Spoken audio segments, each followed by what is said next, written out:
Pare, wag kayong bibili ng peking parts.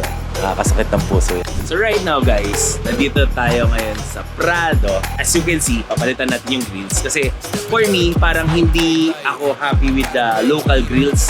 So ngayon, papalitan natin ng specs nung parang nasa Dubai or nasa Canada or nasa US. Comment kayo kung ano yung mas gusto nyo. Kung mas gusto nyo yung local grills o kung mas gusto nyo yung bagong grills, mamaya na yung ma-install natin. Tara, samahan nyo kami sa build nito. Let's go!